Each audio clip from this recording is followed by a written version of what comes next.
Haters ఒక్క line అయితే ఖచ్చితంగా ద్వేషంతో అంటున్నారు, కానీ దాన్ని మనం పాజిటివ్గా తీసుకుంటే అది నిజం. మోడీ ఉన్నప్పుడే ఎందుకు ఇన్ని రకాల దారుణాలు జరుగుతున్నాయి, ఇన్ని అటాకులు జరుగుతున్నాయి? ఎందుకంటే మోడీ పాకిస్తాన్ని ప్రేమించట్లేదు, మోడీ పాకిస్తాన్ని తొక్కేయాలనుకుంటున్నాడు, టర్కీని తీసుకొచ్చి నెత్తిన పెట్టుకోవాలనుకోవట్లేదు. మన భారతదేశానికి ఎవరెవరైతే చెడు చేస్తారో, ఎవరెవరైతే మన దేశానికి తూట్లు పొడవాలనుకుంటున్నారో వాళ్ళని నెత్తిని ఎక్కించుకోవాలనుకోవట్లేదు. సో ఎవరినైతే నెత్తిని ఎక్కించుకోవట్లేదో వాళ్ళందరూ కూడా దేశం బయట నుంచి దేశం లోపల నుంచి ఈ దేశాన్ని నాశనం చేయాలనే చూస్తున్నారు. అందుకే ఎక్కువగా జరుగుతాయి. మోడీ దిగిపోవడమే వాళ్ళకి కావాలి. ఎందుకంటే ఎప్పుడైతే మోడీ దిగిపోతారో ఆటోమేటిక్గా భారతదేశం మళ్ళీ విదేశాల ముందు బబ్ అని అడుక్కోవాలి. అప్పుడు విదేశాలకి చాలా హ్యాపీగా ఉంటుంది. భారతదేశం స్వతంత్రంగా ఎదగడం వేరే దేశాలకి ఇష్టం ఉండదు. అందులోనూ 4వ ఆర్థిక వ్యవస్థగా ఎదుగుతుంటే వాళ్ళందరికీ ఎంత కడుపుమంట, మొట్టమొదటి కడుపుమంట అమెరికాకే ఉంటుంది. ఎందుకంటే అమెరికా ఎప్పుడు అన్ని దేశాలని శాసించాలనుకుంటుంది. ఇకపోతే హిందువులు ఎంత పర్సెంట్ యునైట్ అవుతున్నారు? అలా యునైట్ అవ్వడం ఇష్టం లేదు. ఎందుకంటే ఆల్రెడీ కులాల పరంగా విడగొట్టారు, అభిప్రాయాల పరంగా విడగొట్టారు, ఐడియాలజీ పరంగా విడగొట్టారు, రకరకాలుగా విడగొట్టారు. ఆఖరికి సాయిబాబాని దేవుణ్ణి చేసి హిందువుల్ని పూర్తిగా అటు సైడ్ విడగొట్టేశారు. ఇప్పుడు ఇంత పర్సెంట్ యునైట్ అవుతుంటే అవతల భరించలేకపోతున్నారు. ఎందుకంటే హిందువులు యునైట్ అయితే ప్రతి ఒక్క పిల్లోడిలో కూడా ఛత్రపతి శివాజీ పుడతారు, ఆడపిల్లల్లో ఝాన్సీ లక్ష్మీలు పుడతారు, అండ్ ధర్మం కోసం పోరాడతారు. మన మీద మత పిచ్చోళ్ళే మనకు మత పిచ్చి ఉందని రుద్దుతారు. మనకే మత పిచ్చి ఉంటే ఈ 2 మతాలు మన భారతదేశంలో ఎదిగేవే కాదు, చైనా లాగా తొక్కి పడేసేవి, మసీదులు కూల్చి పడేసేవాళ్ళు. ఓకే, ఏవి బతకనిచ్చేవాళ్ళు కాదు, ఎవరిని బతకనిచ్చేవాళ్ళు కాదు. మనుషుల్ని లేపేస్తే కూడా న్యూస్లో కూడా రాకుండా చూసుకుంటారు. భారతదేశంలో హిందువులు మంచోళ్ళు కాబట్టే అన్ని మతాలు ఇక్కడ విచ్చలవిడిగా ఉంటాయి, విచ్చలవిడిగా మాట్లాడుతూ ఉంటారు. అండ్ ఇకపోతే మనవి అంటే మన భారతదేశం మేక్ ఇన్ ఇండియా కూడా డెవలప్ అవుతుంది. ఈ హేటర్స్కి ఎవరైతే ఈ కమ్యూనిజం ముసుగులో, ఆ చైనాలో కూడా కమ్యూనిజమే ఉంటుంది కానీ అక్కడ డిక్టేటర్షిప్పే ఉంటుంది, కమ్యూనిజం ఉండదు అసలు. ఈ ఫేక్ కమ్యూనిస్టులు, ఫేక్ అంబేద్కరిస్టులు, ఈ ముస్లిమ్స్, ఈ మత మార్పిడి ముఠాలు, వీళ్ళందరికీ భారతదేశం ఎదుగుతుంటే కడుపు మంట తట్టుకోలేకపోతున్నారు. కాబట్టి ఖచ్చితంగా భారతదేశంలో ఇలాంటివి జరుగుతాయి.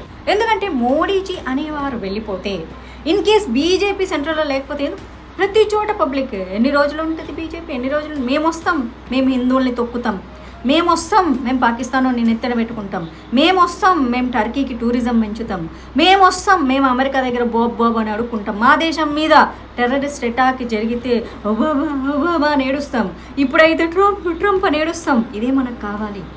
అందుకే అటాకులు జరుగుతుంటాయి. ఫ్లైట్ క్రాష్ ఎలా జరిగింది, దీనికి మోడీకి ఏం సంబంధం? మీరు డాట్స్ కనెక్ట్ చేసుకోవాలి. ఎందుకు గుజరాత్లో? ఎందుకంటే మోడీ కా ఘర్ గుజరాత్లో ఉంది.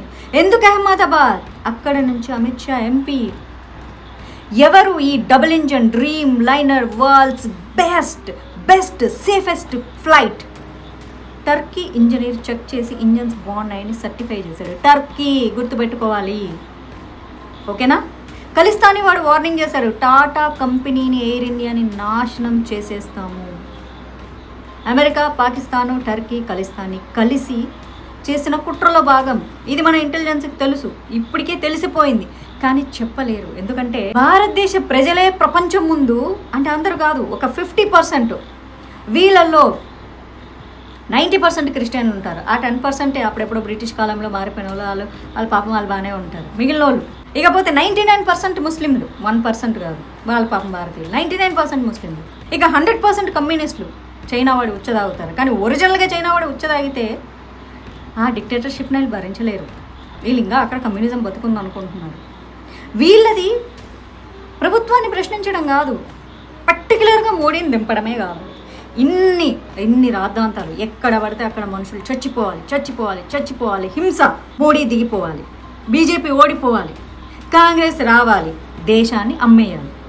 ఏమన్నంటే అదానికి అమ్మారు, అంబానీకి అమ్మారు. వాళ్ళు ఎవరు? ఇండియన్స్ కదా. వాళ్ళు ఇండియన్స్కే ఉద్యోగాలు ఇస్తారు, వాళ్ళు ఇండియాలోనే ఫ్యాక్టరీలు పెడతారు. వీళ్ళకి ఇష్టం ఉండదు, భారతీయులకి ఇవ్వడం ఇష్టం ఉండదు. సంక నాకిపోవాలి. మనము ఫర్ ఎవర్ చైనా మీద ఆధారపడే బతకాలి.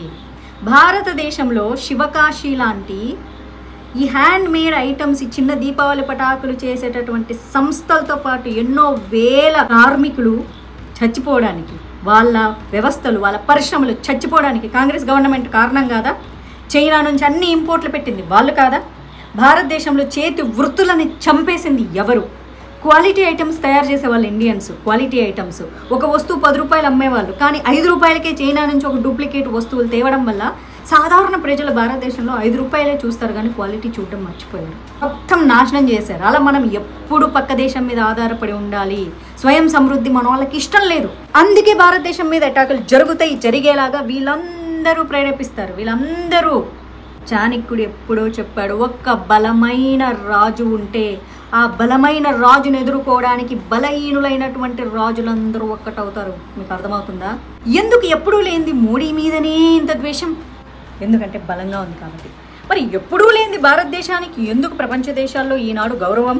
బలమైన నాయకుడు ఉన్నాడు కాబట్టి. మీరే డాట్స్ కనెక్ట్ చేసుకోండి. ఫేక్ చరిత్రలు చదవడం కాదు, ఎవడో రాసిచ్చిన చదవడం కాదు, మమ్మల్ని వాట్సాప్ యూనివర్సిటీలో అనడం కాదు. ఫస్ట్ ఆఫ్ ఆల్ నేను నా ఫ్రెండ్స్ మెసేజ్లే చదవను, ఈ బొక్కలో ఫార్వర్డ్ మెసేజ్లు చదవడం. నాకు ఎవరన్నా బై మిస్టేక్ గుడ్ మార్నింగ్ మెసేజ్లో కూడా ఫార్వర్డెడ్ పంపిస్తే చదవడానికి నాకు చిరాకు. I'm a very bad reader. నేను తెలుసుకుంటా విషయాలు, మనుషుల దగ్గర నుంచి తెలుసుకొని విని దాని మీద నేను ఒక సబ్జెక్ట్ ఫామ్ చేసుకొని రైట్ వేలో, because I'm a rightist, I stand for right. మీరు కూడా పలు రకాలు చదవండి, మీరే డాట్స్ కనెక్ట్ చేసుకోండి. ఇప్పుడు డాట్స్ కనెక్ట్ చేసుకోండి. వై అహ్మదాబాద్, వై గుజరాత్, గర్మే గుస్కే మారేంగి అని మోదీ గారు చెప్తే తేరీ గర్మే గుస్కే మారుదుంగి అని చెప్పేసి అదే ప్లేస్లో చేశారు. World's best safest flight with in 30 seconds. How? 2 ఇంజన్లు ఎట్లా ఫెయిల్ అయినాయి? Turkey behind it, behind them Pakistan, behind them Khalistani, all these behind. అది బోయిన్ ఇంజనే, అమెరికాదే. కానీ అమెరికాకు ప్రాబ్లం ఏంలా, వాడి బోయిన్ ఇంజిన్లో ప్రాబ్లం ఉందని వాడి ఇంజనీర్లు చెప్తే ఆ ఇంజనీర్లనే చంపేసింది అమెరికా. వాళ్ళు చంపేస్తారు, ప్రాబ్లం ఉందని చెప్తే వాళ్ళు చంపేస్తారు, అంతే. That's it. అమెరికా అనేది ఎలా ఏర్పడింది?